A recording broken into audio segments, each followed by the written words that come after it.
Hi, welcome back to my channel. My name is Jacqueline Lopez, and today I have a really easy and delicious rib recipe to share with you. Now let's go ahead and start with the ingredients. I'm going to be using 2 racks of baby back ribs, and I like to buy the ones that have extra meat. Of course, barbecue sauce of your choice.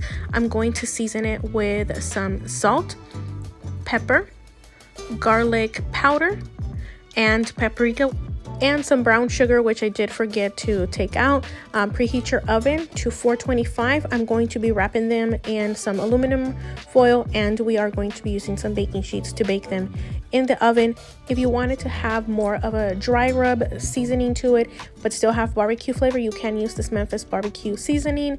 I would still, however, add the brown sugar to it. I just feel like it adds the perfect touch to it. We're going to start by preheating the oven. Usually this recipe is at 400. I want to try and see if I can make them a little bit quicker, so I'm doing it at 425. Now when I opened my pack of ribs, I did notice that they did have a lot of the little juices and blood in it. Whenever they come like this, I always make sure to rinse them. That way I feel like the seasonings stick better that way, but make sure to pat them dry before you add any of the seasoning. I also wanted to leave this part in because I was always so intimidated by taking the membrane off. I guess I just didn't know how to take it off, but all you have to do is find a little loose spot and then it just rips off like butter. It's so easy. I was so proud of myself for finally doing that. I don't have my regular size baking sheets, so that's why I'm cutting my whole rack into half racks. Also, I don't have my big cutting board. That's also why you see me using this little cutting board. I promise I disinfected before, and here I am showing you me disinfecting afterwards.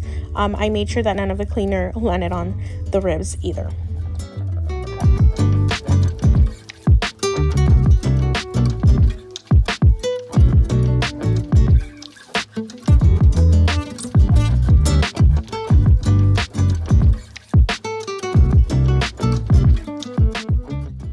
Now you just season to taste. Of course, you don't have to use these exact seasonings that I'm using. You can use whatever seasonings you have or prefer. I do, however, will still always recommend the paprika and of course the brown sugar. It just gives it a really good flavor to it, and it kind of helps to seal in the flavor under the brown sugar once it kind of caramelizes over it. If you do not have brown sugar, I've used regular sugar before and it works just as fine. Obviously the molasses in the brown sugar gives it a little bit better flavoring, but regular sugar will work just fine. Also, don't forget to rub in all of your seasonings and the sugar. I use a little bit less seasoning on the back side of the ribs. Most of my flavor and seasoning I want on the front side. Once everything is nice and seasoned, you have to cover them in aluminum foil. I prefer the larger heavy duty one so that I can just use one large piece of aluminum foil. This time I had to use 2 because I had the regular size. But this is what's going to seal in all of the flavor, all of the juiciness from the ribs and the seasonings. This is a crucial step.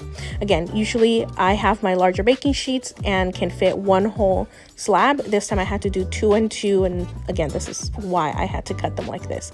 Now it's time to put them in the oven. Remember, I have my oven preheated at 425. These were in here for 2 hours.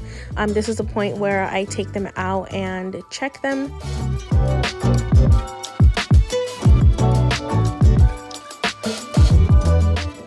You get to see here how tender they are. I'm going to try and pick up a rib and the meat falls off the bone. Look at how clean that bone is. Now this is a time where you add the barbecue sauce. Again, barbecue sauce of choice, amount of choice as well. I like enough to really cover them. You can make them more saucy, less saucy.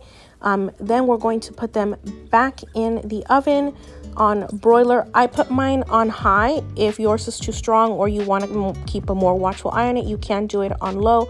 Mine were in there for I think between 5 to 10 minutes, and this is how they come out. Again, just enough so that it seals in the ribs. Here they are plated. We chose to have some elote as our side, and I tried to get a good picture of them maybe have them look a little more presentable, but they are so tender. They were falling off the bone, ripping apart. So this is as good as it gets. They end up so yummy. I highly recommend this recipe for you. Let me know in the comments if this is one you're going to try. I'll have the full recipe information in the description box. Now I want to remind you to subscribe to my channel if you haven't already. Like, comment, and share this video. That really helps my channel to grow. Thank you for taking time to watch this video. You have a very good rest of your day. Bye-bye.